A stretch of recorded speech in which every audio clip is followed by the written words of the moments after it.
ഒരു നിമിഷം കണ്ണുകൾ അടയ്ക്കാൻ പ്രാർത്ഥിക്കാം. പരിശുദ്ധനായ ദൈവമേ, സ്വർഗീയ പിതാവേ, അനുഗ്രഹിക്കപ്പെട്ട ഈ സന്ധ്യയിൽ ദൈവസന്നിധിയിൽ ഞങ്ങൾക്ക് ഓരോരുത്തർക്കും ആയിരിക്കാൻ തന്ന കൃപയ്ക്കായി സ്തുതിക്കുന്നു. കർത്താവെ, അങ്ങയുടെ തിരുജനനത്തെ സ്മരിക്കുവാനും കർത്താവെ കൊണ്ടാടുവാനും അങ്ങയുടെ ജനനത്തിലൂടെ ഞങ്ങൾക്ക് ലഭിച്ച രക്ഷയെ ഘോഷിക്കുവാനും അതിൽ സന്തോഷിക്കുവാനും ഞങ്ങൾക്ക് ലഭിച്ച അവസരത്തിനായി സ്തോത്രം ചെയ്യുന്നു. അല്പനേരം ദൈവസന്നിധിയിലായിരിക്കുമ്പോൾ കർത്താവെ, അങ്ങ് ഞങ്ങളുടെ ഹൃദയങ്ങളോട് സംസാരിക്കണം, ഇടപെടണം, അങ്ങയുടെ പരിശുദ്ധാത്മാവിനാൽ നിറയ്ക്കണം. പ്രാർത്ഥന കേട്ട കൃപയ്ക്കായി സ്തോത്രം. രക്ഷകനായ യേശുക്രിസ്തു മുഖാന്തരം പ്രാർത്ഥിക്കുമ്പോൾ കേൾക്കണം പിതാവേ, ആമേൻ. ദൈവത്തിൻ്റെ ഏറ്റവും പരിശുദ്ധ നാമം വാഴ്ത്തപ്പെടുമാറാകട്ടെ. അനുഗ്രഹീതമായ ഈ ക്രിസ്മസ് കാരോൾ നൈറ്റിൽ നിങ്ങളോടൊപ്പം ആയിരിക്കുവാൻ എനിക്ക് ലഭിച്ച അവസരത്തിനായി ദൈവത്തെ സ്തുതിക്കുന്നു. പ്രത്യേകിച്ച് അതിന് എനിക്ക് ലഭിച്ച ഈ അവസരത്തിന് മുഖാന്തരമായ അത്രയും സ്നേഹമുള്ള ജോസ്ലിൻ അച്ഛൻ, ഒരുപക്ഷെ അനേകം വർഷങ്ങൾക്ക് ശേഷമാണ് അച്ഛനെ കാണുന്നത്, എങ്കിലും വ്യക്തിപരമായി കാണുന്നത്, ഇടയ്ക്ക് ബന്ധപ്പെടുന്നുവെങ്കിലും കാണുന്നത്, മീറ്റ് ചെയ്യുന്നത് ഒത്തിരി വർഷങ്ങൾക്ക് ശേഷമാണ്. അതിൻ്റെ ഒരു സന്തോഷമുണ്ട്. തീർച്ചയായും അതിന് ദൈവത്തെ സ്തുതിക്കുന്നു, സ്തോത്രം ചെയ്യുന്നു. പ്രത്യേകിച്ച് കഴിഞ്ഞ നാളുകളിൽ എൻ്റെ വ്യക്തിപരമായ ജീവിതത്തിൽ അച്ഛനിലൂടെ ലഭിച്ച എല്ലാ അനുഗ്രഹങ്ങൾക്കും നന്മകൾക്കുമായി ഞാൻ ദൈവത്തെ സ്തുതിക്കുന്നു. തുടർന്നും ഇന്നും ഞാൻ നന്മകൾ അനുഭവിച്ചു കൊണ്ടിരിക്കുന്നു എന്നുള്ളതിനകത്ത് യാതൊരു സംശയവുമില്ല. പ്രത്യേകിച്ച് അച്ഛൻ വളരെ നല്ല വാക്കുകളിലൂടെ എന്നെ പരിചയപ്പെടുത്തുകയുണ്ടായി. ഞാൻ ഇതിനു മുൻപ് മറ്റു പലരെക്കുറിച്ചും പറയുന്നത് കേട്ടിട്ടുള്ളൂ. എന്നെക്കുറിച്ച് ഇങ്ങനെ പറയുന്നത് കേൾക്കുന്നത് ആദ്യം. സകലവും ദൈവത്തിന് മഹത്വം അർപ്പിക്കുകയാണ് ചെയ്യുന്നത്. ഞാൻ വളരെ ലാഘവത്തോട് ചെയ്ത കാര്യങ്ങളൊക്കെയും അച്ഛൻ വളരെ കാര്യമായി തന്നെ നോട്ട് ചെയ്ത് അതിനെ പറയുകയുണ്ടായി. എനിക്ക് തന്നെ അത്ഭുതം തോന്നി. പക്ഷേ ഞാൻ മനസ്സിലാക്കിയ ഒന്നെന്ന് പറയുന്നത്, അല്പത്തിൽ നമ്മൾ വിശ്വസ്തനായിരുന്നാൽ ദൈവം നമ്മളെ അദ്ദേഹത്തിന് വിചാരാനാകും. ഒരുപക്ഷെ എൻ്റെ കഴിവ് കൊണ്ടോ എൻ്റെ പ്രവൃത്തി കൊണ്ടോ യാതൊന്നുമല്ല, തികച്ചും ദൈവത്തിൻ്റെ കൃപ ഒന്നുകൊണ്ട് മാത്രം. അതിനായി ദൈവത്തെ സ്തുതിക്കുന്നു. പ്രത്യേകിച്ച് അച്ഛനുള്ള നന്ദിയും സ്നേഹത്തെയും ഞാൻ ഈ സമയം അറിയിക്കട്ടെ. നന്ദി പറഞ്ഞാലൊന്നും തീരുന്നതല്ല. പക്ഷേ തുടർന്നും ദൈവം ശുശ്രൂഷയിലും മറ്റ് എല്ലാ മേഖലകളിലും ദൈവം ധാരാളമായി അനുഗ്രഹിക്കട്ടെ എന്ന് പ്രാർത്ഥിക്കുന്നു. പ്രത്യേകിച്ച് കൊച്ചമ്മയും മക്കളെയും ഞാൻ നന്ദിയോടെ ഓർക്കുന്നു. സകല നന്മകളും ദൈവം നൽകട്ടെ എന്ന് പ്രാർത്ഥിക്കുകയും ചെയ്യുന്നു. അതോടൊപ്പം തന്നെ സഭയുടെ വിവിധ മേഖലകളിൽ ശുശ്രൂഷയിലായിരിക്കുന്ന ഭരണതലത്തിലും മറ്റ് പല പ്രവർത്തന മേഖലകളിലുമായിരിക്കുന്ന എല്ലാവരെയും വളരെ നന്ദിയോടെ സ്നേഹത്തോടെ ഞാൻ ഓർക്കുന്നു. പ്രത്യേകിച്ച് പ്രിയ ജോയൽ സാറുണ്ട്, സുപരിചിതമായ പല മുഖങ്ങളുമുണ്ട്. നിങ്ങൾ എല്ലാവരെയും വീണ്ടും ഒരിക്കൽ കൂടെ കാണുന്നതിൽ വളരെയധികം സന്തോഷമുണ്ട്. ക്രിസ്തുമസിൻ്റെ അനുഭവം ഞാൻ നിങ്ങളിലൂടെ നിങ്ങൾ കാണിക്കുന്ന നിങ്ങളുടെ ആഘോഷങ്ങളിലൂടെ എനിക്കും പങ്കിടാൻ സാധിച്ചാൽ ഞാൻ ദൈവത്തെ അധികമായി സ്തുതിക്കുന്നു. ഇതിന് മുമ്പായി പലതവണയും ഞാൻ ഇവിടെ വന്നിട്ടുണ്ട്. എങ്കിലും ആരാധനയിൽ പങ്കെടുക്കുന്നത്, ഒരു ശുശ്രൂഷയിൽ പങ്കെടുക്കുന്നത് ഇതാദ്യമാണ്. യുവജന പ്രസ്ഥാനത്തിലൂടെയൊക്കെയും വളരെയധികം തവണകൾ ദേവാലയത്തിലേക്ക് വരാൻ ഇടയായി. എങ്കിലും ഒരു ആരാധനയിൽ, ഒരു ശുശ്രൂഷയിൽ പങ്കെടുക്കുന്നത് ഇത് ആദ്യമാണ്. ഒരു കാര്യം മാത്രം നിങ്ങളോട് ഞാൻ പറയാൻ ആഗ്രഹിക്കുന്നു. ഒരുപക്ഷെ വളരെ ഹൃദ്യമായി തന്നെ അച്ഛൻ ഇൻട്രൊഡ്യൂസ് ചെയ്തു. അതിലൊക്കെയും പറഞ്ഞു മറ്റ് കഴിവുകളും താലന്തും ഒക്കെ ഉള്ളത്. പക്ഷേ ഞാൻ അല്പനേരം ഇവിടെ ശുശ്രൂഷയുടെ ആദ്യം തന്നെ ഞാൻ വന്നു നിന്നപ്പോൾ എനിക്കുണ്ടായ ഒരു ചിന്ത എന്ന് പറയുന്നത്, ഞാൻ എന്ത് പറയും, എന്ത് സംസാരിക്കും എന്നുള്ളതാണ്. കാരണം മനുഷ്യനായ എന്നെ എൻ്റെ ഇന്നലകളിലേക്ക് തിരിഞ്ഞു നോക്കുമ്പോൾ എനിക്ക് വളരെ വ്യക്തമായി പറയാൻ സാധിക്കുന്ന ഒന്നെന്ന് പറയും, നിങ്ങളുടെ മുൻപിൽ ഇന്ന് നിൽക്കുവാൻ എനിക്ക് യാതൊരു യോഗ്യതയുമില്ല. എങ്കിലും എൻ്റെ അയോഗ്യത മധ്യത്തിലും ഒരു മേന്മയെന്ന് പറയുവാൻ ഒന്നുമില്ല എങ്കിൽ കൂടിയും വിളിച്ച് വേർതിരിച്ച് ദൈവത്തിൻ്റെ ശുശ്രൂഷയ്ക്ക് വേണ്ടി തിരഞ്ഞെടുത്തു. അത് ദൈവത്തിൻ്റെ കൃപ ഒന്നുകൊണ്ട് മാത്രം. അതുകൊണ്ട് അപ്പോസ്തലനായ പൗലോസിനോട് ചേർന്നുകൊണ്ട് തന്നെ എനിക്ക് പറയാൻ സാധിക്കും, എങ്കിലും ഞാൻ ആകുന്നത് ദൈവകൃപയാൽ ആകുന്നു. സോ എൻ്റെ എന്ന് പറയുവാൻ എനിക്ക് ഒന്നുമില്ല, മറിച്ച് ദൈവത്തിൻ്റെ കൃപ ഒന്നുകൊണ്ട് മാത്രം. അതുകൊണ്ട് തന്നെ നിങ്ങളുടെ മുൻപിൽ ഞാൻ ഇന്ന് നിൽക്കുമ്പോഴും എനിക്ക് പറയാൻ സാധിക്കുന്നത്, മനുഷ്യനായ എന്നെ നിങ്ങൾ നോക്കിയാൽ ഒന്നും തന്നെ കിട്ടില്ല. എങ്കിലും ദൈവത്തിൻ്റെ സാന്നിധ്യം തിരിച്ചറിഞ്ഞുകൊണ്ട് ദൈവത്തിലേക്ക് ഉറ്റുനോക്കിയിരിക്കാം. ഈ ക്രിസ്തുമസിൻ്റെ കാലയളവ് എത്രമാത്രം പ്രാധാന്യമേറിയതാണ്, അല്ലെങ്കിൽ ഈ ക്രിസ്തുമസിൻ്റെ കാലയളവിൽ നാം ഓരോരുത്തർക്കുമുള്ള ഉത്തരവാദിത്വങ്ങൾ എന്തൊക്കെയാണെന്ന് നാം അല്പനേരം ആഴമായി ചിന്തിക്കാം. ഒരുപക്ഷെ ക്രിസ്തുമസ് എന്നത് നമുക്കറിയാം, ഈ ഡിസംബർ 25 എങ്ങനെയുണ്ടായി, എങ്ങനെയാണ് 25-ാം തീയതി നമ്മൾ ഡിസംബർ 25-ാം തീയതി ക്രിസ്മസ് ആഘോഷിക്കുന്നതൊക്കെയും വളരെയധികം ചർച്ചകളിലൂടെയും ഇന്നും ഡിബേറ്റ് ചെയ്യപ്പെട്ടുകൊണ്ടിരിക്കുന്ന ഒന്നാണ്. കാരണം നമുക്ക് ആധികാരികമായി യാതൊന്നും തന്നെ ഇല്ല 25-ാം തീയതിയാണ് കർത്താവ് യേശുക്രിസ്തു ജനിച്ചതെന്നുള്ളത് നിരൂപിക്കാൻ യാതൊന്നുമില്ല. പക്ഷെ ഒരു കാര്യം നമുക്കറിയാം, ഇത് യേശു കർത്താവ് ഡിസംബർ 25-ാം തീയതിയാണ് ജനിച്ചതെന്ന് ഒരു തെളിവുമില്ല. എന്നാൽ നാം പ്രാധാന്യം നൽകുന്നത് ആ ദിവസത്തിനല്ല, മറിച്ച് ആ സംഭവത്തിനാണ്, അല്ലെ? കർത്താവായ യേശുക്രിസ്തുവിന്റെ തിരുജനനത്തിനാണ് നമ്മൾ പ്രാധാന്യം കൊടുക്കുന്നത്.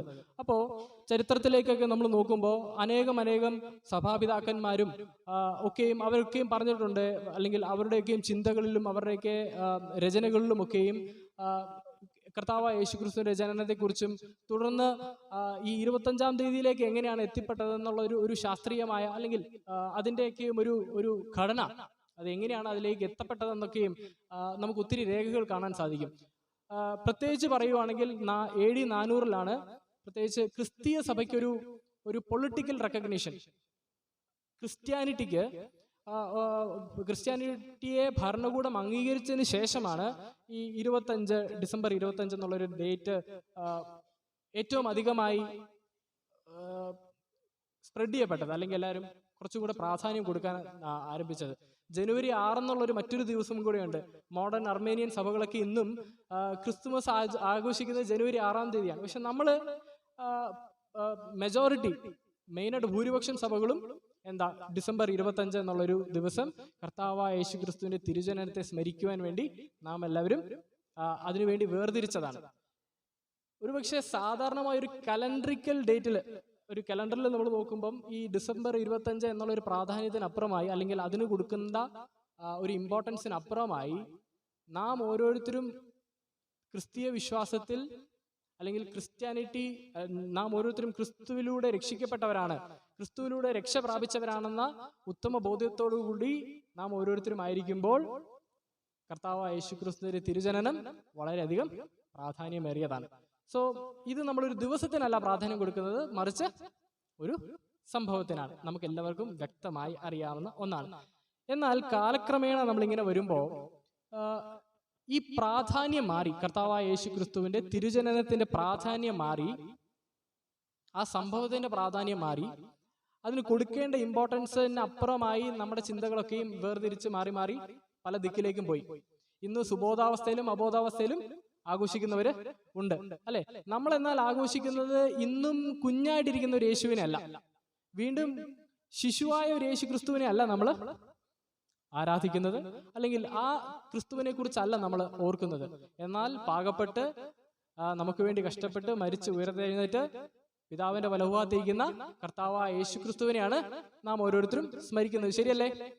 എന്നാൽ എനിക്ക് നിങ്ങളോട് ചോദിക്കാനുള്ള ഒരു ചോദ്യം എന്ന് പറയുന്നത്, നമ്മുടെ ആഘോഷങ്ങളുടെ കേന്ദ്രം ഈ സംഭവമാണോ? ഓക്കെ, ഉറക്കം വരുന്നുണ്ടോ? അല്ലെ, ഇന്ന് പാട്ടിന്റെയും നമ്മുടെ ആഘോഷങ്ങളുടെയും ദിവസമാണ്. ഇന്ന് പ്രസംഗം കേൾക്കാനൊന്നും നമുക്ക് അത്ര അധികം താല്പര്യമുണ്ടായില്ല. എന്നാലും വളരെ ചെറിയ, ഇപ്പൊ 5 മിനിറ്റേ ആയുള്ളൂ, ചുരുങ്ങിയ വാക്കുകൾ കൊണ്ട് ചെറിയ ഒരു ചിന്ത മാത്രം നിങ്ങളോട് പങ്കുവെച്ച് പോകാനാണ് ഞാൻ ആഗ്രഹിക്കുന്നത്. വളരെ ചിട്ടയായ ഒരു പ്രസംഗം നിങ്ങൾക്ക് തരാൻ ഞാൻ ആഗ്രഹിക്കുന്നില്ല, മറിച്ച് ഈ ക്രിസ്മസ് കാലഘട്ടത്തിലേക്ക് നമുക്ക് ചിന്തിക്കേണ്ട ഏതാനും ചില ചിന്തകൾ മാത്രം നിങ്ങളുമായിട്ട് പങ്കുവെച്ച് ഇതിന്റെ പൂർണ്ണ രൂപമാക്കി എടുക്കേണ്ടത് നിങ്ങൾ ഓരോരുത്തരുടെയും റെസ്പോൺസിബിലിറ്റിയാണ്. ഓക്കെ അല്ലേ? അപ്പം ശ്രദ്ധയോടെ കേൾക്കുക, ചെറിയ ചിന്ത മാത്രം. നമുക്കറിയാം കർത്താവായ യേശുക്രിസ്തുവിന്റെ ജനനത്തെക്കുറിച്ചും എങ്ങനെയാണ് നാൾ വഴി ചാർത്തേണ്ടതിന് യോസെഫും മറിയും, അല്ലെ, അവർ യാത്രയിലായിരുന്നു. യേശുക്രിസ്തുവിന് ജനിക്കുവാൻ അല്ലെങ്കിൽ പ്രോപ്പറായിട്ടൊരു കംഫർട്ട് സോൺ ഇല്ലായിരുന്നു, ഒരു സ്ഥലമില്ലായിരുന്നു. നമുക്കറിയാം കർത്താവായ യേശുക്രിസ്തുവിനെ ആട്ടിടയന്മാരോട് പ്രൊക്ലെയിം ചെയ്യുമ്പം അവിടെ കാണുന്ന ഒരു ഭാഗം എന്ന് പറയുന്നത്, കർത്താവായ യേശുക്രിസ്തു പുൽത്തൊട്ടിയിൽ അല്ലെങ്കിൽ ആ മെയിഞ്ചറിൽ, സ്റ്റേബിൾ, അവിടെ ജനിച്ചെന്ന് പോലും, കാലിത്തൊഴുത്തിൽ ജനിച്ചെന്ന് പോലും പറയുന്നില്ല, അവിടെ കിടക്കുന്ന ഒരു ശിശുവിനെ നിങ്ങൾ കാണുമെന്നാണ് പറഞ്ഞത്. കർത്താവ് എവിടെ ജനിച്ചു എന്ന് പോലും അറിയുന്നില്ല. ഇന്നും പല ദൈവശാസ്ത്രജ്ഞന്മാർ പറയുന്നത് എന്താണെന്ന് വെച്ച് കഴിഞ്ഞാല്, കർത്താവായ യേശുക്രിസ്തുവിന് ജനിക്കാൻ പോലും ഒരു ഇടമില്ലായിരുന്നു. എന്നാൽ ഈ വിദ്വാൻമാർ എവിടെ അന്വേഷിച്ചത്? പോയി കൊട്ടാരത്തിലാണ് അന്വേഷിച്ചത്. സോ കർത്താവായ യേശുക്രിസ്തുവിന്റെ ജനനം എന്ന് പറയുന്നത് ഇറ്റ്സ് എഗെയിൻസ്റ്റ് ഓൾ ഓഡ്സ്, അല്ലെ? നമ്മുടെ സങ്കല്പത്തിനും ഒരുപക്ഷെ നമുക്ക് ചിന്തിക്കാതിനും അപ്പുറമായ കഷ്ടതയിലൂടെയും പ്രയാസത്തിലൂടെയും ഒക്കെയാണ് കർത്താവായ യേശുക്രിസ്തു ഈ ലോകത്തിലേക്ക് വന്നത്. ആ ഒരു അംഗീകാരം പോലും എവിടെയും ലഭിച്ചിരുന്നില്ല. എന്നാൽ കർത്താവായ യേശുക്രിസ്തു നമുക്ക് വേണ്ടി നൽകിയതും അത് തന്നെയാണ്.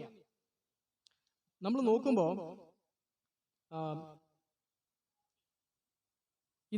ഇന്നത്തെ കാലഘട്ടത്തിലെ നമ്മുടെ ആഘോഷങ്ങൾ, അതിലേക്ക് തന്നെയാണ് എൻ്റെ ഈ ചിന്തയുടെ ഒരു ആരംഭം എന്ന് പറയുന്നത്. സോ നമുക്കറിയാം, നമ്മൾ ഒത്തിരി അധികം ഒരുക്കങ്ങൾ, ഇവിടെ തന്നെ അച്ഛൻ തന്നെ പറഞ്ഞു, ഇവിടെ ഒരു കളർ തീമൊക്കെയും ഉണ്ട്. നിങ്ങൾ എല്ലാവരും ഒരു തീം അനുസരിച്ചാണ് ഇതൊക്കെയും ഒരുക്കിയിരിക്കുന്നത്. നാളുകളുടെ ഒരുക്കങ്ങളാണ്. ഒരുപക്ഷെ പഠിക്കുന്നവർ ഒരു വെക്കേഷന് വേണ്ടി കാത്തിരിക്കുന്നു. മറ്റു മേഖലയിൽ പ്രവർത്തിക്കുന്നവരൊരു മറ്റു നമ്മുടെ കുടുംബാംഗങ്ങളുമായും നമ്മുടെ സുഹൃത്തുക്കളുമായും ഒക്കെയും കണ്ടെത്തുന്ന ഒരു ഫെലോഷിപ്പിന്റെ അവസ്ഥ, ഒരു കൂട്ടായ്മയുടെ അവസരമൊക്കെയും നമുക്ക് കാണാൻ സാധിക്കും. അങ്ങനെ ക്രിസ്തുമസിന് വേണ്ടി നമ്മൾ അധികം നാളത്തെ ഒരുക്കങ്ങളാണ്. ചിലരൊക്കെയും വൈനൊക്കെയും ഉണ്ടാക്കി റെഡിയാക്കി വെച്ചിരിക്കും അല്ലെ. സോ അത്തരത്തിലുള്ള ആഘോഷങ്ങളൊക്കെയും നമുക്ക് കാണാൻ സാധിക്കും. ഈ കാലഘട്ടത്തെ നമ്മുടെ ആഘോഷങ്ങളുടെ കേന്ദ്രം, ഞാൻ ആദ്യമേ സൂചിപ്പിച്ചതുപോലെ തന്നെ, യേശുക്രിസ്തുവിന്റെ തിരുജനനം എന്നൊരു സംഭവത്തിനപ്പുറമായി, അല്ലെങ്കിൽ കർത്താവായ യേശുക്രിസ്തു എന്തിനു വേണ്ടി നമുക്ക് വന്നു, നമ്മുടെ ഈ ലോകത്ത് വന്ന് ജനിച്ചു എന്നുള്ളൊരു ആ ഫോക്കസ് ഒക്കെയും മാറി ഇന്നത്തെ ആഘോഷ കേന്ദ്രങ്ങളൊക്കെയും വ്യത്യസ്തമാണ് അല്ലെ. നമ്മൾ ഒത്തിരി ക്രിസ്മസ് ട്രീ ഉണ്ട്, നമ്മൾ ബലൂണുകൾ വീർപ്പിക്കുന്നു. ഇതൊക്കെയും ബിബ്ലിക്കലാണോ? ഇതൊക്കെയും ബൈബിളിലുണ്ടോ? ഇല്ലല്ലോ. ഇതെല്ലാം ട്രഡീഷന്റെ ഭാഗമാണ്. അത് തന്നെയാണ് ഡിസംബർ 25 നമ്മൾ ക്രിസ്തുമസ് ആഘോഷിക്കുന്നതിന്റെ ഒരു അടയാളവും. ഇതെല്ലാം ട്രഡീഷൻസ് ആണ്, എല്ലാം ഒരു പാരമ്പര്യത്തിനനുസൃതമായി വന്നതാണ്. ഇവിടെയാണ് നമ്മുടെ ആഘോഷങ്ങൾ എത്തി നിൽക്കുന്നത്. എവിടെ, അല്ലെങ്കിൽ ഏതു തരത്തിൽ നമ്മൾ ആഘോഷിച്ചാലും നമ്മൾ മറക്കാതിരിക്കേണ്ട ഏതാനും ചില കാര്യങ്ങൾ മാത്രം നിങ്ങളുമായി പങ്കുവെക്കുവാൻ ആഗ്രഹിക്കുന്നു. നമ്മൾ ഇന്ന് യൂഷ്വലി നമ്മൾ വായിച്ച് കേൾക്കുന്ന ഭാഗങ്ങൾ ഏതൊക്കെ? യേശയ്യാ പ്രവാചകനിൽ നമ്മൾ വായിച്ചു കേൾക്കും, മലാഖി പ്രവചനത്തിൽ നിന്ന് വായിച്ചു കേൾക്കും, സുവിശേഷ ഭാഗങ്ങളിൽ നിന്നൊക്കെ നമ്മൾ വായിക്കും. പക്ഷെ അതിനപ്പുറമായി അപ്പോസ്തലനായ പൗലോസ് കർത്താവായ യേശുക്രിസ്തുവിന്റെ ഈ ലോകത്തിലെ ജനനം, അല്ലെങ്കിൽ കർത്താവായ യേശുക്രിസ്തുവിന്റെ മനുഷ്യാവതാരത്തെ ഏത് രീതിയിൽ കണ്ടു എന്ന് മാത്രം വളരെ ചുരുക്കമായി നമുക്ക് ചിന്തിക്കാം. അതിനു മുമ്പായി നമുക്കറിയാം, നമ്മുടെ ആഘോഷങ്ങളിൽ ഒന്നുള്ളത് സ്റ്റാർ അല്ലേ. ഇവിടെ സ്റ്റാർ ഉണ്ടല്ലേ. സോ ഇതാണ് ഇൻട്രൊഡക്ഷൻ, പ്രസംഗത്തിന്റെ ഇൻട്രൊഡക്ഷൻ കേട്ടോ. നമ്മൾ സ്റ്റാറുകൾ തൂക്കാറുണ്ട്. എന്താണ് സ്റ്റാറിന്റെ അടയാളം? കിഴക്ക് നിന്നെത്തിയ വിദ്വാൻമാർ ഈ നക്ഷത്രം അല്ലെ ട്രാക്ക് ചെയ്ത് അവര് ഹെരോദ രാജാവിന്റെ അടുക്കലെത്തി. അങ്ങനെ അതിനുശേഷം കർത്താവായ യേശുക്രിസ്തുവിനെ ഈ നക്ഷത്രം അനുഗമിച്ചുകൊണ്ട് അവര് കർത്താവായ യേശുക്രിസ്തുവിനെ ഇപ്പൊ കണ്ടു, കാഴ്ചകൾ സമർപ്പിച്ചു. ഇതാണ് ഇതിന്റെ ട്രഡീഷൻ. സോ നക്ഷത്രത്തിനെ ഫോളോ ചെയ്യുമ്പം ആരെ കാണണം അല്ലെ. നമ്മളിപ്പം നമ്മുടെ വീടുകളിലും നക്ഷത്രങ്ങളൊക്കെ തൂക്കാറുണ്ട്. എന്നാൽ ഈ നക്ഷത്രം അനുഭവിക്കുമ്പോൾ ക്രിസ്തുവിനെ കാണാൻ പറ്റുമോ? സോ ഈ ചോദ്യത്തിൽ നിന്ന് നമുക്ക് നമ്മുടെ ചിന്ത ആരംഭിക്കാം. ഈ കിഴക്ക് നിന്നെത്തിയ വിദ്വാൻമാരെന്ന് നമ്മൾ കണ്ടു അല്ലെ. നമ്മൾ യൂഷ്വലി എന്താ പറയുന്നത്? എത്ര പേരുണ്ടായിരുന്നവര്? 3 പേര്. എന്നാൽ വേദപുസ്തകത്തിൽ എവിടെയും 3 രേഖപ്പെടുത്തിയിട്ടില്ല. നമ്മളത് ആ 3 എന്നുള്ളൊരു സംഖ്യയിലേക്ക് എത്തുന്ന എങ്ങനെയാ? അവർ സമർപ്പിച്ച ഗിഫ്റ്റ്. സോ ഇതൊരു അസംഷനാണ്. അങ്ങനെ 3 എന്ന് പറഞ്ഞ് കൃത്യമായ നമ്പറില്ല. ചില സഭകള് 12 വിദ്വാൻമാരുണ്ടെന്ന് പറയുന്നു ചില വിശ്വാസങ്ങളിൽ. പക്ഷെ അത് നമുക്ക് പ്രാധാന്യമല്ല. വിദ്വാൻമാർ വന്നു. സോ ഗ്രീക്ക് ഭാഷയില് മാഗോസ് എന്നുള്ളൊരു വാക്ക് ഉപയോഗിച്ചിരിക്കുന്ന മാഗോസ്. നമ്മൾ ഇംഗ്ലീഷ് വേദപുസ്തകത്തിലേക്ക് വരുമ്പോൾ 2 തരത്തിലുള്ള ട്രാൻസ്ലേഷൻ കാണാം. ഒന്ന് മാജ എന്നും ഒന്ന് വൈസ്മെൻ എന്നും. നമ്മുടെ മലയാള വേദപുസ്തകത്തിലേക്ക് വരുമ്പോൾ വിദ്വാൻമാർ എന്ന് കാണാൻ സാധിക്കും. സോ ഈ മാജൈ അല്ലെങ്കിൽ മാഗോസ് എന്നുള്ളൊരു വാക്കിന്റെ ഒരു ട്രാൻസ്ലേഷനിലേക്ക്, ഇത് വേദപുസ്തകം ട്രാൻസ്ലേറ്റ് ചെയ്യാൻ വളരെ ബുദ്ധിമുട്ടാണ്. നമ്മൾ ഉദ്ദേശിക്കുന്ന പോലെയല്ല. നമുക്ക് ഈ പുസ്തകം ലഭിച്ചിരിക്കുന്നത് ദൈവത്തിന്റെ വലിയ അനുഗ്രഹം കൊണ്ടാണ്. സോ ഈ മാഗോസ് എന്ന വാക്ക് നമ്മൾ അല്പം കൂടെ ഒന്ന് പോളിഷ് ചെയ്ത് റിഫൈൻ ചെയ്തെടുക്കുമ്പോൾ ഈ മെജീഷ്യൻ എന്നുള്ളൊരു വാക്കൊക്കെയും ഉത്ഭവിച്ചത് ഈ ഒരു വാക്കിൽ നിന്നാണ്. അപ്പം വിദ്വാൻമാർ നമ്മൾ പറയുമ്പോൾ കുറച്ചും കൂടെ എളുപ്പത്തിന് മനസ്സിലാക്കാൻ അവര് പ്രഗത്ഭരായിരുന്നു, അല്ലെങ്കിൽ എന്തിലൊക്കെയോ പ്രാവീണ്യം ലഭിച്ചവരായിരുന്നു.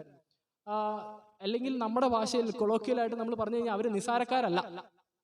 അങ്ങനെ അവർ കിഴക്ക് നിന്ന് വിദ്വാൻമാർ വന്നു, അവര് ഇത് സമർപ്പിച്ചു എന്ന് പറയുമ്പോഴും അവര് നിസാരക്കാരായിരുന്നില്ല. അവര് ഈ ഇംഗ്ലീഷ് ഭാഷയിൽ ഒരു പരിഭാഷയിൽ കൊടുത്തിരിക്കുന്നത് അവര് scientist, they had exposure on scientific matters എന്നാണ് പറഞ്ഞിരിക്കുന്നത്. അല്ലെങ്കിൽ അവർ ശാസ്ത്രജ്ഞരായിരുന്നു, അല്ലെങ്കിൽ ദൈവശാസ്ത്രത്തിൽ അവർക്ക് പ്രാവീണ്യം ഉണ്ടായിരുന്നു. അങ്ങനെയൊക്കെയും അധികം ട്രാൻസ്ലേഷൻസ് കാണാം. ഞാൻ പറയുന്നതിന്റെ അന്തസത്ത മനസ്സിലായോ? ഈ വിദ്വാൻമാർ വന്നത് അവർ നിസ്സാരക്കാരായിരുന്നില്ല. അവർക്ക് പല കാര്യങ്ങളെക്കുറിച്ചും, വേദപുസ്തകത്തെക്കുറിച്ചും, ദൈവശാസ്ത്രത്തെക്കുറിച്ചും, ശാസ്ത്രത്തെക്കുറിച്ചും, ആസ്ട്രോളജിയെക്കുറിച്ചും ഒക്കെയും അഗാധമായ അറിവുണ്ടായിരുന്നു.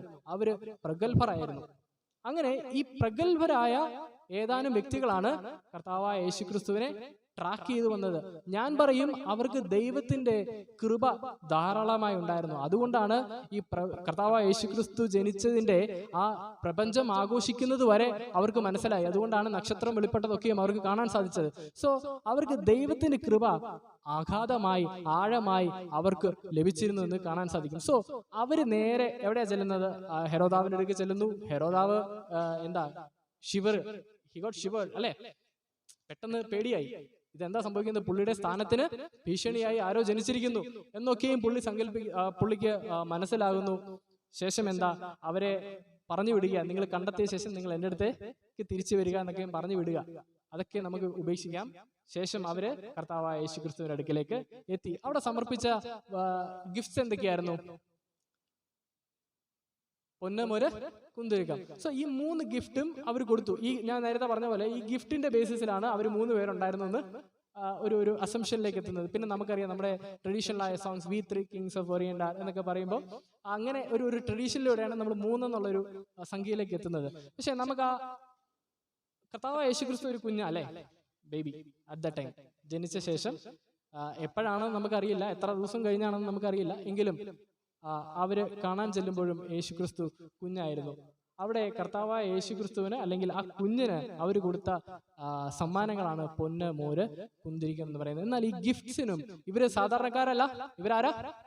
ഇവര് പ്രഗത്ഭരായിരുന്നു. ഇവര് നിസ്സാരക്കാരായിരുന്നില്ല.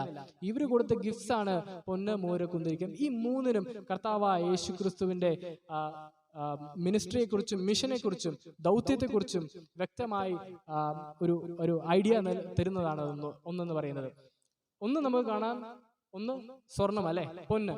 ഈ പൊന്ന് എന്തിന്റെ അടയാളമാണെന്ന് വെച്ചാൽ കിങ്ഷിപ്പിന്റെ അടയാളമാണ്. ഒരു രാജകീയത്വത്തിന്റെ, അല്ലെങ്കിൽ കർത്താവ് ഇത് ഈ ജനിച്ചിരിക്കുന്നത് രാജാവാണെന്ന് അംഗീകരിക്കുന്ന ഒരു അടയാളമാണ് പൊന്ന് എന്ന് പറയുന്നത്. രണ്ടാമത് നമുക്ക് കാണാൻ കുന്തിരിക്കം നമുക്ക് കാണാൻ സാധിക്കും. ഈ കുന്തിരിക്കം എവിടെയാണ് സാധാരണ ഉപയോഗിച്ചിരുന്നത്? പഴയ നിയമകാലത്ത് ദേവാലയത്തിൽ അല്ലെ, യാഗം സമർപ്പിക്കുമ്പോഴൊക്കെയും നമുക്ക് കുന്തിരിക്കം ഉപയോഗിക്കുന്നതൊക്കെയും കാണാൻ സാധിക്കും. സോ അത് കർത്താവായ യേശുക്രിസ്തു മഹാപുരോഹിതനാണ്. കർത്താവായ യേശുക്രിസ്തുവിന്റെ പൗരോഹിത്യത്തെ കർത്താവായ യേശുക്രിസ്തു ഒരു പുരോഹിതനാണെന്ന് അംഗീകരിക്കുന്ന, ഹി വാസ് ഹൈ പ്രീസ്റ്റ് എന്ന് അംഗീകരിക്കുന്ന ഒരു അടയാളമാണ് ഈ കുന്തിരിക്കം എന്ന് പറയുന്നത്. ഈ മൂന്നാമതായി മൂര് എന്ന് പറയുന്നത് അത് വളരെ എന്താ പറയാ, സിഗ്നിഫിക്കൻ്റ് ആയിട്ടുള്ള ഒന്നാണ് കർത്താവായ യേശുക്രിസ്തുവിന്റെ ദൗത്യത്തെ കുറിച്ച് നോക്കുമ്പോൾ. ഈ മൂര് സാധാരണമായി കാണുന്ന ഒന്നല്ല. എന്താണെന്നറിയാമോ ഈ മൂരെന്ന് പറയുന്നത്? മിർ എന്ന് ഇംഗ്ലീഷിൽ പറഞ്ഞിട്ടുണ്ട്. ഇത് ചില മരങ്ങളുടെ സാപ്പിൽ നിന്നൊക്കെ എടുക്കുന്ന ഒരു ഓയിലാണ്. സോ ഇത് അനോയിന്റ് ചെയ്യാൻ, അല്ലെങ്കിൽ അഭിഷേകം ചെയ്യാനും ശരീരങ്ങൾ എംബാം ചെയ്യാനും ഉപയോഗിക്കുന്നത്. അല്ലെങ്കിൽ ഒരു ശവശരീരം കേടുകൂടാതിരിക്കാൻ, അല്ലെങ്കിൽ അത് അന്നത്തെ കാലത്ത് അവർ പ്രൊട്ടക്ട് ചെയ്തിരുന്നപ്പോൾ അടക്കിയിരുന്ന സമയത്ത് ഈ മൂരൊക്കെയും ഉപയോഗിച്ച്, ഈ തൈലങ്ങളൊക്കെയും ഉപയോഗിച്ചാണ് അവർ എംബാം ചെയ്തിരുന്നത്. സോ ഇവിടെ കർത്താവായ യേശുക്രിസ്തു രക്ഷിതാവാണ്. കർത്താവായ യേശുക്രിസ്തുവിലൂടെ നമുക്ക് ലഭിക്കാൻ പോകുന്ന ഒരു രക്ഷയെക്കുറിച്ചാണ് ഇവിടെ കാണാൻ സാധിക്കുന്നു. ഈ മൂര് കൊടുക്കുമ്പോൾ അത് it's like gifting A baby A coffin, ഒരു ശവപ്പെട്ടി ദാനമായി നൽകുന്ന പോലെയാണ് ആ സമയത്തൊക്കെയും നമുക്ക് അതിനെ ഈ ഒരു കാലഘട്ടത്തിൽ നമുക്ക് മനസ്സിലാക്കാൻ സാധിക്കുന്നത്. പക്ഷെ അതിന് അത്രമാത്രം പ്രാധാന്യമുണ്ടായിരുന്നു. ഈ പ്രഗത്ഭന്മാർ എത്തിയവര്, അല്ലെങ്കിൽ ഈ നിസാരക്കാരല്ലാത്തവര്, ഈ വിദ്വാൻമാർ എത്തിയപ്പോൾ അവർക്ക് മനസ്സിലായി കർത്താവായ യേശുക്രിസ്തുവിന്റെ ജനനം എവണ്ണമായിരിക്കുമെന്നും, കർത്താവായ യേശുക്രിസ്തുവിന്റെ ജനനത്തിന്റെ പ്രാധാന്യം എന്തെന്ന് അവർ തിരിച്ചറിഞ്ഞിരുന്നു. അതിനുള്ള ദൈവരൂപ അവർക്ക് ലഭിച്ചിരുന്നു. അങ്ങനെ അവർ കർത്താവായ യേശുക്രിസ്തുവിനെ കണ്ടെത്തുകയും ചെയ്തു എന്ന് നമുക്ക് കാണാൻ സാധിക്കും. ഈ ഒരു പശ്ചാത്തലത്തിൽ അപ്പോസ്തലനായ പൗലോസ് കൊരിന്ത്യർക്ക് എഴുതിയ 1-ാം ലേഖനം അതിന്റെ 15-ാം അധ്യായത്തിന്റെ 20 മുതൽ 28 വരെയുള്ള വാക്യങ്ങൾ വായിക്കുമ്പോൾ നമുക്ക് കർത്താവായ യേശുക്രിസ്തുവിന്റെ ദൗത്യത്തെക്കുറിച്ചും കർത്താവായ യേശുക്രിസ്തുവിലൂടെ നമുക്ക് ലഭിച്ച ഒരു രക്ഷയെക്കുറിച്ചും ഒക്കെയും വളരെ ആഴത്തിൽ പറയുന്നതായി കാണാൻ സാധിക്കും. അവിടെ ഒരു ഒരു കർത്താവായ യേശുക്രിസ്തുവിന്റെ വരവിനെ കുറിച്ചും അല്ലെങ്കിൽ കർത്താവായ യേശുക്രിസ്തുവിലൂടെ ലഭിച്ച രക്ഷയെക്കുറിച്ചുമാണ് പറയുന്നത്, ജനനത്തെക്കുറിച്ചൊന്നും പറയുന്നില്ല. പക്ഷെ എങ്കിലും 27, 28 വാക്യങ്ങൾ നമ്മൾ വായിക്കുമ്പോൾ അവിടെ നമുക്ക് ഇപ്രകാരം കാണാൻ സാധിക്കും: സകലത്തെയും അവന്റെ കാൽ കീഴാക്കിയിരിക്കുന്നു എന്നുണ്ടല്ലോ. സകലവും അവന് കീഴ്പ്പെട്ടിരിക്കുന്നു എന്ന് പറഞ്ഞാൽ സകലത്തെയും കീഴാക്കി കൊടുത്തവൻ ഒഴികെയത്ര എന്ന് സ്പഷ്ടം. എന്നാൽ അവന് സകലവും കീഴ്പ്പെട്ടു വന്ന ശേഷം ദൈവം സകലത്തിലും സകലവുമാകേണ്ടതിന് പുത്രൻ താനും സകലവും തനിക്ക് കീഴാക്കി കൊടുത്തവന് കീഴ്പ്പെട്ടിരിക്കും എന്ന് കാണാൻ സാധിക്കും. ഇവിടെ കർത്താവായ യേശുക്രിസ്തുവിന്റെ സാക്രിഫൈസ്, അല്ലെങ്കിൽ ഇവിടെയാണ് ജനനത്തിന്റെ ഒരു പ്രാധാന്യം നമ്മൾ കാണാൻ സാധിക്കുന്നത്. കാരണം മറ്റൊന്നുമല്ല, യേശുക്രിസ്തുവിന്റെ സാക്രിഫൈസ് എന്തായിരുന്നു? കർത്താവായ യേശുക്രിസ്തു എന്ത് ത്യാഗമാണ് നമുക്ക് വേണ്ടി ചെയ്തത്? നമ്മുടെ പാപങ്ങളെല്ലാം വഹിച്ചുകൊണ്ട് ക്രൂശിൽ മരിച്ചു, അല്ലേ? കർത്താവ് മരിച്ചു, അവൻ ഉയർത്തെഴുന്നേറ്റു, അതിലൂടെ നമുക്ക് രക്ഷ ലഭിച്ചു എന്നല്ലേ? പക്ഷെ അതിനൊരു മറ്റൊരു തലത്തിലേക്ക് ചിന്തിക്കുമ്പോൾ കർത്താവായ യേശുക്രിസ്തുവിന്റെ ഒരു ശുശ്രൂഷയുടെ അല്ലെങ്കിൽ ഹിസ് മിഷൻ, യേശുക്രിസ്തുവിന്റെ മിഷൻ ആയിരുന്നു നമുക്ക് രക്ഷ ലഭിക്കുക എന്നുള്ളത്.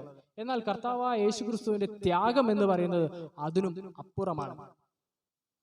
കർത്താവായ യേശുക്രിസ്തു നമുക്ക് വേണ്ടി മനുഷ്യനായി തീർന്നത് തന്നെ കർത്താവായ യേശുക്രിസ്തുവിന്റെ ത്യാഗമാണ്. He sacrificed his identity. He sacrificed his identity. മനസ്സിലായോ? കർത്താവിന്റെ ഐഡന്റിറ്റി എന്തായിരുന്നു? ഈ സകലവും സൃഷ്ടിച്ചതാരാ? ദൈവം. ആരിലൂടെയാ? അല്ലെ? വചനത്തിലൂടെ, അല്ലെ? സോ കർത്താവായ യേശുക്രിസ്തു ഈ ലോകത്തിൽ ജനിച്ച ശേഷമാണ് യേശു എന്നൊരു പേര് ലഭിക്കുന്നതും ക്രിസ്തു എന്നൊരു അടയാളം ലഭിക്കുന്നതും, അല്ലെ? അതിനു മുമ്പ് he was a created. He created everything. യേശു കർത്താവാണ് സകലവും സൃഷ്ടിച്ചത്. So he was a created. Later അല്പനേരം കഴിഞ്ഞ് നമ്മൾ നോക്കുമ്പം he came as a creation. ശരിയല്ലേ? സംഗതി മനസ്സിലായോ? ഒരു സൃഷ്ടിയായി നമ്മളോടൊപ്പം വന്നു. നിങ്ങൾക്കൊന്ന് ചിന്തിക്കാൻ സാധിക്കും. എനിക്കറിയില്ല എത്രമാത്രം നിങ്ങൾക്ക് അതിന്റെ ഒരു ആഴം മനസ്സിലാക്കാൻ സാധിക്കുന്നു എന്നുള്ളത്. കർത്താവിന്റെ ത്യാഗം സത്യം പറഞ്ഞാൽ കുരിശിൽ മാത്രമായിരുന്നില്ല. He sacrifice his identity. സകല മഹിമകളും വിട്ട് ഈ ലോകത്തിലേക്ക് ഇറങ്ങി വന്നു എന്ന് പറയുമ്പോൾ അത് നമുക്ക് ചിന്തിക്കുന്നതിലും അപ്പുറമാണ്. അങ്ങനെ ക്രൂശിലല്ല ത്യാഗം സംഭവിച്ചത്. ത്യാഗം സംഭവിച്ചത് എവിടെയാ? കർത്താവ് നമുക്ക് വേണ്ടി ഈ ലോകത്തിലേക്ക് വന്നത് തന്നെ കർത്താവിന്റെ ത്യാഗമാണ്. കാരണം എന്താ? നമ്മൾ ഇവിടെയാണ് നിൽക്കുന്നത്, നമ്മുടെ ഒരു ലെവൽ താഴെയാണ്. കർത്താവും ദൈവസങ്കല്പം എന്ന് പറയുന്നത് ദൈവത്തിന്റെ സകല സൃഷ്ടങ്ങളും മുകളിലാണ്, അല്ലെ? ഈ ഗ്യാപ്പ് നികത്താൻ കർത്താവായ യേശുക്രിസ്തു കർത്താവിന്റെ സ്ലോട്ട് അവിടെ നിന്ന് ഒഴിഞ്ഞ് നമുക്ക് വേണ്ടി ഈ ലോകത്തിലേക്ക് വന്നു. ഇവിടെ എംപ്റ്റിയാ. കാരണം എന്താ? നമ്മളെ കർത്താവിലൂടെ നമ്മളെയും ഈ സ്ലോട്ടിലേക്ക് എത്തിക്കാൻ വേണ്ടി. സോ ക്രിസ്തുമസിന്റെ ഒരു അനുഭവം എന്ന് പറയുന്നത് സാക്രിഫൈസ് ആണ്. അതുകൊണ്ടാണ്, കാരണം ഈ സ്ലോട്ട് ഒഴിഞ്ഞ്, അല്ലെങ്കിൽ കർത്താവായ യേശുക്രിസ്തുവിന്റെ യഥാർത്ഥമായ ദൈവിക സ്ഥാനം ഒഴിഞ്ഞ് ഈ ലോകത്തിലേക്ക് മനുഷ്യനായി വന്നു. He was fully human being. കർത്താവ് ഇവിടെ ഒരു മനുഷ്യനായിട്ട് തന്നെയാണ് ജീവിച്ചിരുന്നത്. അല്ലെങ്കിൽ കർത്താവ് ഒരിക്കലും പ്രാർത്ഥിക്കില്ലായിരുന്നു, കഴിയുമെങ്കിൽ ഈ പാനപാത്രം എങ്കിൽ നിന്ന് നീക്കണമേ എന്ന്. കാരണം അവിടെ ഒരു യുദ്ധം എന്ന് പറയുന്നത് it was against darkness and light.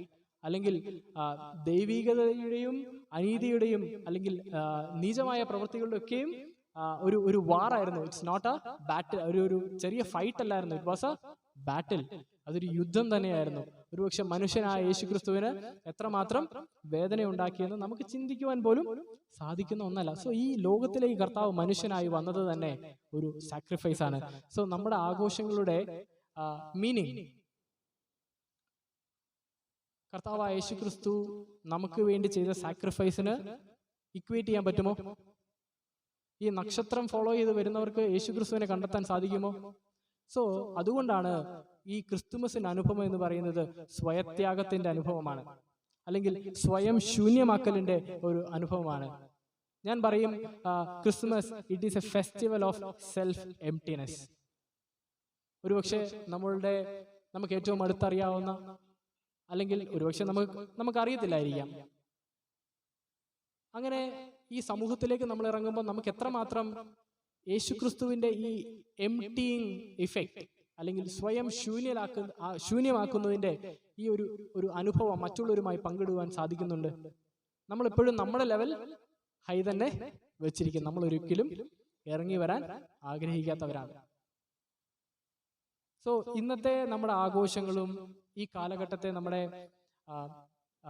നമ്മുടെ സന്തോഷങ്ങളും ഒക്കെയും അർത്ഥം മാറി പോകുന്ന ഒരു സാഹചര്യത്തിൽ കർത്താവായ യേശുക്രിസ്തു തന്റെ സ്ഥാനമൊഴിഞ്ഞ്, അല്ലെ, ആദാമിലൂടെ പാപമുണ്ട്. ഈ 1 കൊരിന്ത്യർ 15-ാം അധ്യായം അതിന്റെ 20 മുതൽ 28 വരെയുള്ള വാക്യങ്ങൾ വായിക്കുമ്പോൾ നമുക്ക് എങ്ങനെ ആദാമിലൂടെ പാപമുണ്ടായി അല്ലെങ്കിൽ മരണത്തിലേക്ക് നമ്മൾ വീണു, അവിടെ നിന്ന് എങ്ങനെ ക്രിസ്തുവിലൂടെ നമുക്ക് ഉയർത്തെഴുന്നേൽപ്പിന്റെ അനുഭവത്തിലേക്ക് നമ്മൾ എത്തുന്നു എന്നൊക്കെ കാണാൻ സാധിക്കും. ഈ കാലഘട്ടത്തിൽ, പ്രത്യേകിച്ച് ക്രിസ്മസിന്റെ കാലഘട്ടത്തിൽ ആകുമ്പോഴും സഭയുടെ തലത്തിൽ നമ്മൾ നോക്കുമ്പോൾ, നമ്മൾ ആഗമന കാലത്ത് അച്ഛൻ വളരെ വ്യക്തമായി സൂചിപ്പിച്ചു, ഈ ആഗമന കാലത്തിൽ നമ്മൾ കർത്താവായ യേശുക്രിസ്തു തിരുശരീരത്തെ സ്മരിക്കുകയും കർത്താവായ യേശുക്രിസ്തുവിന്റെ വീണ്ടും വരവിന് വേണ്ടി ഒരുങ്ങുകയും ചെയ്യുകയാണ്. സോ ഇവിടെ ഈ ഒരു സന്ദർഭത്തിൽ കർത്താവായ യേശുക്രിസ്തു തന്റെ സകല മഹിമകളും വെടിഞ്ഞ്, തന്റെ സ്ഥാനം വെടിഞ്ഞ്, അല്ലെ, കർത്താവായ യേശുക്രിസ്തു ഈ ലോകത്തിന് വരുന്നതിന് മുമ്പ് തന്നെ he knows what his mission was, അല്ലെ. കർത്താവിന് അറിയാമായിരുന്നു എന്തിലൂടെ കടന്നു പോകേണ്ടി വരുമെന്ന്. കാരണം he was divine, he is the creator of everything. അവിടെ ഈ ക്രിയേഷൻസിനെ രക്ഷിക്കാൻ വേണ്ടി he came as a creation, നമുക്ക് വേണ്ടി ഒരു ക്രിയേഷൻ ആയിട്ട് വന്നു. He emptied himself. തന്റെ ഐഡന്റിറ്റിയെ കർത്താവായ യേശുക്രിസ്തു മാറ്റിവെച്ചു. ഈ കൊരിന്ത്യർക്ക് എഴുതിയ ലേഖനം തന്നെ 1 കൊരിന്ത്യർ 11-ാം അധ്യായം 1-2 വാക്യങ്ങൾ വായിക്കുമ്പോൾ നമുക്ക് അവിടെ കാണാൻ സാധിക്കുന്നത്, ഞാൻ ക്രിസ്തുവിന് അനുകാരിയായിരിക്കുന്നത് പോലെ നിങ്ങളും എൻ്റെ അനുകാരികൾ ആകുമെന്ന് അപ്പോസ്തലൻ പൗലോസ് പറയുന്നുണ്ട്.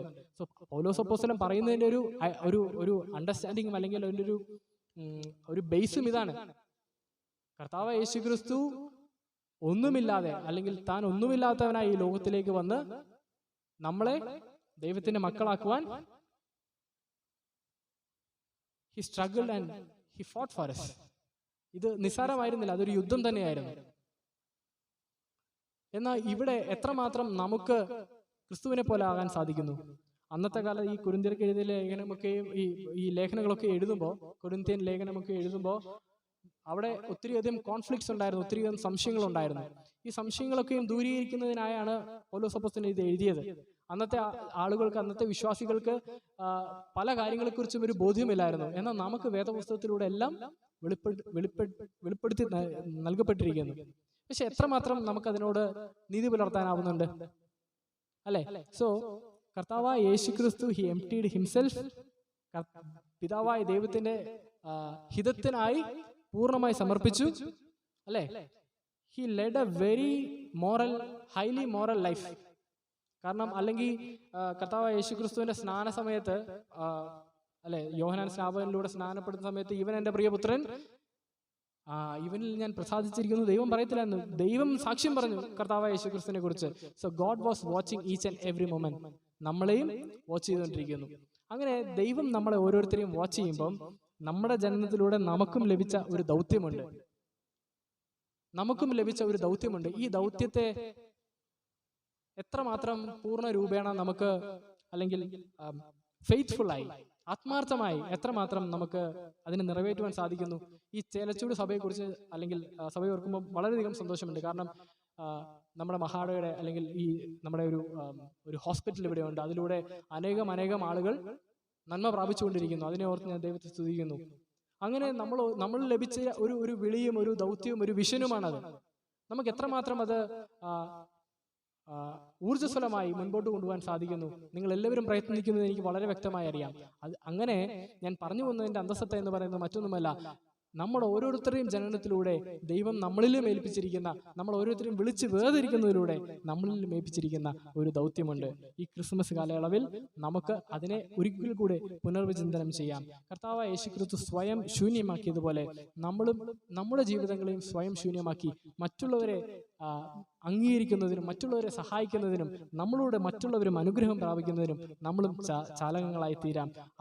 അപ്പോസ്തലനായ പൗലോസ് പറഞ്ഞതുപോലെ, അന്നത്തെ കാലഘട്ടത്തില് ഞാൻ എന്താ പറഞ്ഞിരിക്കുന്നത്? 1 കൊരിന്ത്യർ 11:1, ഞാൻ ക്രിസ്തുവിന് അനുകാരിയെ അയക്കുന്ന പോലെ നിങ്ങളും എൻ്റെ അനുകാരികൾ ആകുവിൻ. അങ്ങനെ നമുക്കും പറയാൻ സാധിക്കണം, ഞാൻ ക്രിസ്തുവിൻ്റെ അനുകാരിക ആയതുപോലെ നിങ്ങളും എൻ്റെ അനുകാരികൾ ആകുവിൻ എന്ന് നമുക്ക് പറയാൻ പറ്റുമോ? അതിനെക്കുറിച്ച് നമുക്ക് അല്പം ആഴത്തിൽ ചിന്തിക്കാം. തുടർന്നുള്ള ദിവസങ്ങൾ ഈ ക്രിസ്മസ് അല്ലെ 25-ാം തീയതിക്ക് വേണ്ടി നമ്മൾ ഒരുങ്ങിയാണ്. നമുക്ക് ക്രിസ്മസ് കരോൾ റൗണ്ട്സിന് വേണ്ടി അല്ലേ പോകുന്നുണ്ടല്ലോ, റൗണ്ട്സിന് വേണ്ടി പോകാനൊക്കെ ഒരുങ്ങിയ ഒരുപക്ഷെ ചില കാര്യങ്ങളൊക്കെ നമ്മുടെ ജീവിതത്തിൽ നിന്ന് തട്ടിക്കളഞ്ഞ് മാറ്റാനുള്ള ഒരു അവസരമായിരിക്കാം. നമ്മൾ ആരും പെർഫെക്റ്റ് അല്ല, പക്ഷേ നമ്മൾ ഒരു പെർഫെക്ഷനിലേക്ക് സഞ്ചരിച്ചുകൊണ്ടിരിക്കുക. അങ്ങനെ എല്ലാ ദിവസവും ചെറിയ ചെറിയ മാറ്റങ്ങൾ നമ്മളിൽ നിർബന്ധമായും സംഭവിക്കണം. അങ്ങനെ സംഭവിക്കുന്നുണ്ടോ എന്ന് നമുക്ക് തിരിച്ചറിയാം. ഈ ക്രിസ്മസിന്റെ കാലഘട്ടം ഒരു സെൽഫ് എംപ്റ്റിയിങ് അല്ലെങ്കിൽ സ്വയം ശൂന്യമാക്കുന്നത്, ഞാനെന്ന ഭാവം മാറ്റി അവിടെ നമുക്ക് ക്രിസ്തുവിനെ എത്രമാത്രം മറ്റുള്ളവരിലേക്ക് എത്തിക്കാൻ സാധിക്കും. ഇതൊക്കെ സ്ഥിരം കേൾക്കുന്നതാണ്. എങ്കിലും കർത്താവ് നമുക്ക് വേണ്ടി ചെയ്ത ത്യാഗം വലുതാണ്. അത് ക്രൂശിൽ മാത്രം ഒതുക്കേണ്ട ഒന്നല്ല. കർത്താവായ യേശുക്രിസ്തുവിന്റെ മരണത്തിലൂടെയും ഉയർത്തെഴുന്നേൽപ്പിലൂടെയും മാത്രമല്ല, കർത്താവായ യേശുക്രിസ്തു നമുക്ക് ചെയ്ത അല്ലെങ്കിൽ ലോകത്തിലേക്ക് വന്ന് ജനിച്ച ആ ഇൻസ്റ്റൻസ് തന്നെ, അല്ലെങ്കിൽ അങ്ങനെ വന്ന് പിതാവായ ദൈവത്തിന്റെ ഒരു ഹിതം നിറവേറ്റുന്നതിന് ആ തീരുമാനം തന്നെ നമുക്ക് വേണ്ടി ചെയ്ത ഒരു ത്യാഗമാണ്. ആ ത്യാഗത്തിനായി അത്തരമൊരു ത്യാഗം നമ്മുടെ ജീവിതത്തിലും ലെറ്റ്സ് പ്രാക്ടീസ് ഇറ്റ്. വെറും ആചാരത്തിന് വേണ്ടിയുള്ള ക്രിസ്ത്യാനിറ്റി അല്ലാതെ ക്രിസ്ത്യൻസ് അല്ലാതെ let's be a practising Christian. അല്ലെ, ഈ സുവിശേഷമൊക്കെ നമ്മൾ പ്രാക്ടീസ് ചെയ്യേണ്ടതാണ്, വെറും പറയേണ്ടതും വായിക്കേണ്ടത് മാത്രമല്ല. സോ ഈ ക്രിസ്മസിന്റെ കാലഘട്ടം നമ്മളെ കാണുന്നവർ ക്രിസ്തുവിനെ കാണുവാൻ, തുടർന്നുള്ള ദിവസങ്ങളിൽ ഒരുപക്ഷെ ഈ സമൂഹത്തിൽ നിന്ന് തള്ളപ്പെട്ടവരെ അല്ലെങ്കിൽ സമൂഹം വിലക്കിയവരെ, ചിലപ്പോൾ നമുക്ക് അവർ കഷ്ടപ്പെടുന്നുണ്ടെന്ന് പോലും നമുക്കറിയത്തില്ല, അങ്ങനെ കഷ്ടം അനുഭവിക്കുന്നവരെ ചേർത്ത് പിടിക്കുവാൻ, അവരിലേക്ക് ദൈവത്തിന്റെ ദൈവത്തിന്റെ സ്നേഹം വെളിപ്പെടുന്നത് എങ്ങനെയാണ്? നമ്മുടെ പ്രവൃത്തിയിലൂടെയല്ലേ. നമ്മൾ ദൈവസ്നേഹം പ്രഘോഷിക്കുന്നത് മാത്രമേ ഉള്ളൂ, പലപ്പോഴും പ്രാക്ടീസ് ചെയ്യാൻ വിട്ടുപോകുന്നു. അങ്ങനെ നമ്മുടെ പ്രവൃത്തിയിലൂടെ ദൈവസ്നേഹം പ്രകടമാക്കാം. ഈ ക്രിസ്മസിന്റെ അനുഭവം സ്വയം ശൂന്യമാക്കുന്നതിന്റെ ഒരു അവസ്ഥയിലൂടെ നമ്മൾ കടന്നു ചെല്ലാം. അതിനായി ദൈവം നമ്മൾ ഓരോരുത്തരെയും ബലപ്പെടുത്തുമാറാകട്ടെ. ഒരു നിമിഷം കണ്ണുകളടയ്ക്കാം, പ്രാർത്ഥിക്കാം. പരിശുദ്ധനായ ദൈവമേ, അല്പനേരം അങ്ങയുടെ സന്നിധിയിൽ ഞങ്ങളായിരിക്കുമ്പോൾ അങ്ങ് ഞങ്ങൾക്ക് നൽകിയ എല്ലാ നന്മകൾക്കുമായി സ്തോത്രം ചെയ്യുന്നു. കർത്താവ്, ക്രിസ്മസിന്റെയും ഒരു പുതുവത്സരത്തിന്റെയും ദിവസങ്ങളിലേക്ക്, ആഘോഷങ്ങളിലേക്ക് ഒക്കെ ഞങ്ങൾ നീങ്ങുമ്പോൾ ദൈവമേ, അങ്ങ് ഞങ്ങളെ നയിക്കണം. അങ്ങയുടെ പരിശുദ്ധന്മാല ഞങ്ങളെ നിയന്ത്രിക്കണം. അങ്ങയുടെ ഹിതത്തിനനുസൃതം ജീവിക്കുവാൻ ഞങ്ങളെ സഹായിക്കണം. അങ്ങ് ഞങ്ങളെ വേർതിരിച്ച വിളി അനുസൃതമായി കർത്താവ് ഈ ലോകത്തിൽ കർത്താവായ യേശുക്രിസ്തുവിന്റെ പ്രതിച്ഛായയായി കർത്താവിനെ ഈ ലോകത്തിലേക്ക് പ്രകടിപ്പിക്കുവാൻ ഞങ്ങൾ ഓരോരുത്തരെയും കർത്താവ് പ്രാപ്തരാക്കണം. ആചാരത്തിനായുള്ള ക്രിസ്ത്യാനികളല്ലാതെ കർത്താവെ പ്രവർത്തിക്കുന്ന ക്രിസ്ത്യാനികളായി ഞങ്ങളുടെ പ്രവൃത്തിയിലൂടെ ദൈവത്തിന്റെ സ്നേഹം മനസ്സിലാക്കുവാൻ മറ്റുള്ളവരെയും സഹായിക്കണമെന്ന് പ്രാർത്ഥിക്കുന്നു. കർത്താവെ, അല്പനേരം കൂടെ ദൈവസന്നിധിയിലായിരിക്കുമ്പോൾ ഞങ്ങളെ കർത്താവ് അങ്ങയുടെ പരിശുദ്ധന്മാരെ ഞങ്ങളെ നിയന്ത്രിക്കണം. പ്രാർത്ഥന കേട്ട കൃപയ്ക്കായി സ്തോത്രം. രക്ഷകനായ യേശുക്രിസ്തു മുഖാന്തരം പ്രാർത്ഥിക്കുമ്പോൾ കേൾക്കണം പിതാവേ, ആമേൻ. നിങ്ങൾക്ക് എല്ലാവർക്കും സന്തോഷത്തിന്റെയും സമാധാനത്തിന്റെയും ഐശ്വര്യത്തിന്റെയും ഒരു ക്രിസ്മസ് കാലഘട്ടം, ഒരു പുതുവത്സരവും ഞാൻ നേരുന്നു. ദൈവം നമ്മളെല്ലാവരും അനുഗ്രഹിക്കുമാറാകട്ടെ.